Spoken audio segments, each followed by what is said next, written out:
Welcome back. This video will now look at the second inheritance mechanism, or at least when we're talking about privacy, and that's protected inheritance. And here is the semantic definition. It's quite straightforward. If you remember, let's go back just 2 slides. Public inheritance says that you're matching. Whatever was public remains public. Whatever was protected remains protected. Whatever was private remains private. Okay, that's the basic thing. With protected inheritance, there is a change of status. Whatever was public in the superclass becomes protected for you. And whatever was protected in the superclass becomes private. Now, of course, if you override, you will get whatever protection in the override. But the thing is that everything gets downgraded. Public to protected, protected to private. And if you were private, you retain the private status that you had. Okay, so that's the basic idea. So here's another way to rephrase it. First, it's not the default. If you want it, you have to ask for it. And the way you would do that is with such a stanza, saying class A colon protected, rather than saying colon public. Colon protected says A inherits from B using a protected policy for how it inherits from B. And what that means is that when A inherits from B in a protected way, A and its subclasses are fully aware of the inheritance. Everybody else in the world knows nothing about it. So that's the nice thing. A knows the superclass. It's cool. And if A has subclasses, and those subclasses inherit from A publicly, therefore all these subclasses will also know that ultimately B is their granddaddy and is in the class hierarchy. Whatever was public in B, in the granddaddy, has just become protected, and we'll see in detail what that means. People who are external to this class hierarchy have no knowledge of that fact. They have no knowledge about the subtyping of A to B, right? So remember the relationship A to B. Here it is known of A and whatever other classes might inherit. So we have maybe that C inherits from A, C, everybody in between, and A, they all know about B. Now, other entities here like D that are unrelated, they know nothing about this relationship. That's the basic effect that we have here with protected inheritance. And of course, this will play a nice role with inheritance, and we'll come back to it. Now, private, which is the default when you use classes, has the following semantics. When you inherit from a class, the status of what you're inheriting from, so the status of the attributes and methods that are in B, changes in a fairly dramatic way. Anything that was public becomes private, and anything that was protected becomes private. In a sense, everything is private. And that basically means that this knowledge is lost to everyone. C doesn't know about it, D doesn't know about it. Nobody knows about that inheritance except A, because he's the one inheriting directly. He's the only one who knows about that. The rest, they have lost this knowledge. So when class A inherits in a private way from B, A knows about that fact, and he's the only one. A's subclasses, like C, have no knowledge of that. Everybody else, like D, is totally clueless, and that inheritance relationship is lost to the world. Nobody knows about it. So private inheritance is really something that you do when you want to reuse code, but you want to hide that fact as deeply and thoroughly as you can, right? It's really a mechanism that is attuned with this philosophy of using inheritance to achieve code reuse. If you're in a mindset of using inheritance to actually get subclassing and in a subtyping sense, you will tend to use public inheritance instead, right? So this is a difference of philosophy that shows that C++ can support you no matter which walk of life you're coming from. Whether you belong to the theoretical school or the pragmatic school, you can find a way to express your desires in C++ when it comes to hiding of state and behaviors. So that's the basic mechanism that's important to cover.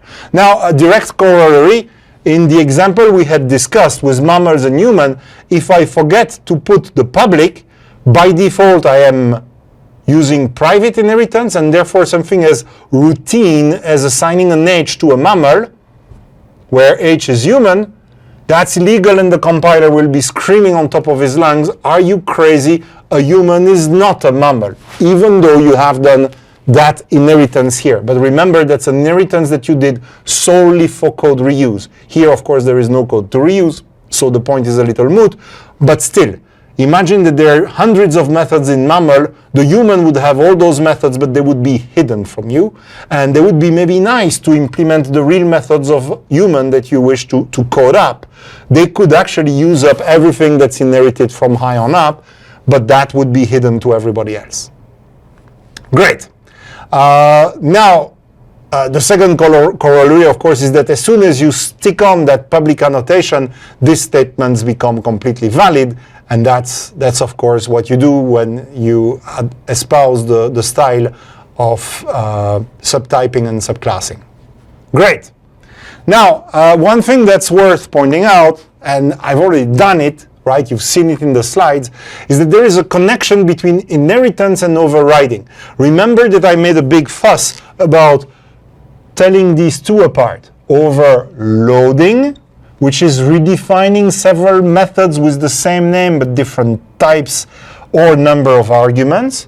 And then there is overriding, which is the fact that when you define a subclass, you provide a new version of the method that has the exact same type. If the method in the parent class had 3 arguments was called foo and the arguments were an int, a double, and a char, in the subclass the method will be called foo. It will have 3 arguments, an int, a double, and a char. Note that arguments modifier like const volatile or references do count as part of the type. When you actually do that, you are giving a refinement of the method.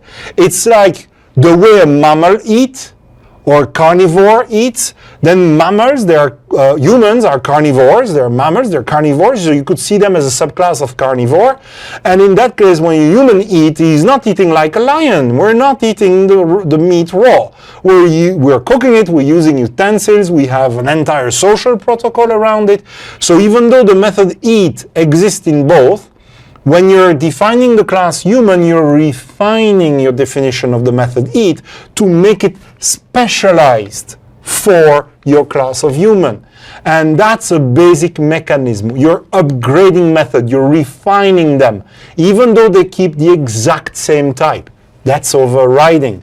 When you're defining multiple methods with different number of arguments and different types, that's overloading. Completely different purposes, right? Don't confuse these two things. They are very different. They serve different goals, different needs.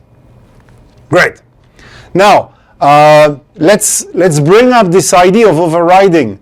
And, of course, the problem that we have been having already with the fact that when you inherit, if you are using subsumption and you're being seen as an object of a more abstract class, when you invoke the method that was overridden, you're not going to get the overridden method to run. You will get the method to run of the true type.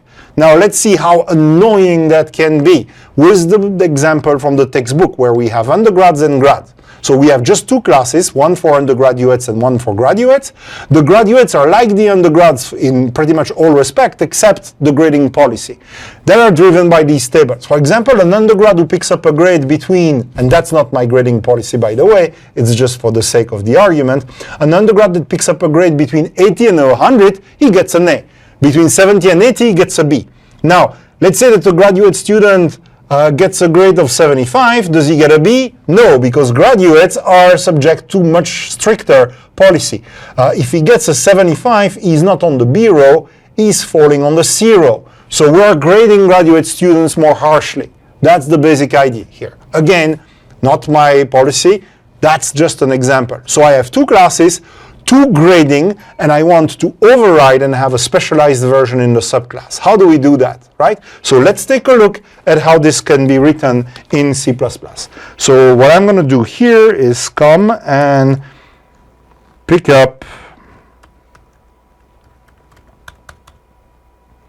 my grad program. So I have grad CPP, where I have a ugrad. He has a name and a grade. Okay, nothing really exciting. So far, so good. My undergrad, I have a constructor that initializes the name and the grade. Cool.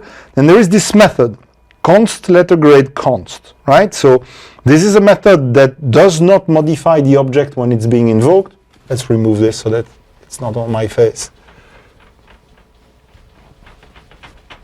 So he has a method that you can invoke whenever you actually want to get a letter grade, and it's not going to modify it, and it returns a constant character that will be the letter grade of that student. Now we have a nice print method that has nothing really special. Now the grad inherits publicly from the undergrad, so everybody will know about that inheritance relationship. It's not a private inheritance. The constructor takes a string and a grade, and he's going to call the constructor of the superclass. So you see here, I'm using inheritance, and I'm invoking the constructor of the superclass to actually do the work. Now he has the same method letter grade, and notice how identical it is to the one above. Same name, same list of argument, same const annotation, same return type. It's exactly the same thing. And of course he has again a print method. And the print method calls the letter grade, right? So that's all there is to it. Now here is the letter grade implementation for the ugrad, and no big surprise, the code you see there implements exactly the policy that was on the slide a second ago, right? So I can go back maybe and put back the policy here so that this is completely clear. So this code implements the policy in the UG column. Then I have the letter grade for the grad, and it implements a different policy, right? So here, 70 to 80 earns you a C. There is no way to get a D, and if you don't get a C, then you're an F, right? So that's quite straightforward. Now, I'm defining an undergrad called Bernard and a grad called Billy. And they have different grades, and then I'm actually storing in GR a reference to S2. So even though GR is an undergrad reference, that's its static type, I'm actually making it refer to a grad, and that's okay. The assignment is legal because remember, we inherited from undergrad publicly, so the subtyping is known to everyone. Then I basically invoke the method printing S1, S2, and GR. So what are you expecting in that case? Well, since GR is a ugrad, and I'm overriding, the method is exactly the same, it exists in the two classes, what kind of a printout should we get? Well, rather than guessing, let's run it and let's see what happens, right? So I'm saving this, I'm going into the shell and compile the grad program, correct version of the standard, and let's send that in the grad executable, which I now run. And I'm getting Bernard is an undergrad, and he has a grade of 78. Then I get that Billy is a grad, he says G, it's a grad, and he has a grade of 67, which translates into an F. So yes, indeed, the second printout, if you look at that printout, you will see that that second printout is a printout of S2, and S2 is a grad. So that's exactly what we were expecting, right? We get the proper behavior. Now, what happens with the third method? Well, the third one says, Billy is an undergrad. Really? He forgot that Billy was a grad? Well, what's happening? And his grade is still 67, but this time he has a C. That is, he has been graded according to the undergraduate policy. Why? Well, the reason why is because the third print is a print of GR. GR is a reference to an undergrad. So even though that reference is really pointing to a grad, right now I'm having tinted glasses on my face and I'm looking at it as an undergrad. I forgo the fact that he is not really a grad, right? Or he's really a grad, but I'm foregoing that fact. I'm not seeing it, I'm not witnessing that, and I get a funny printout, which is not what you expect. Again, those of you who are used to Java would say, oh, bloody murder, this should come back with the value grad. In both cases, the fact that you have assigned it to a reference to an undergrad should not matter. And yes, that's correct if you adhere to the worldview of polymorphic inheritance. But remember that these are two distinct things. You can have inheritance without polymorphism, and you can have polymorphism without inheritance. These are two mechanisms. In Java, they kind of blended. When you inherit, you're automatically polymorphic. You don't have a choice. You have to be polymorphic. In C++, when you inherit, you still have to decide. If you say nothing, you will not be polymorphic, because that's the best code you can get. The most efficient code results from a non-polymorphic inheritance. If you want to be polymorphic, that's fine. You can become it very easily by just adding one keyword to change your fate. And that's the bit that's really important that I want to actually show you now. So let's go back to the slide. We looked at the demo, right? So we can override, and that will allow us to actually use subsumption. But our problem is that the behavior is unexpected. If you were thinking of a polymorphic behavior, you're not getting it. So what's missing is that. And in C++, by the way, we call that dynamic binding. You just have inheritance, you still don't have polymorphism. I need to offer polymorphism to you, and it will come in the form of dynamic binding, which is, of course, the topic of the next video. See you next time.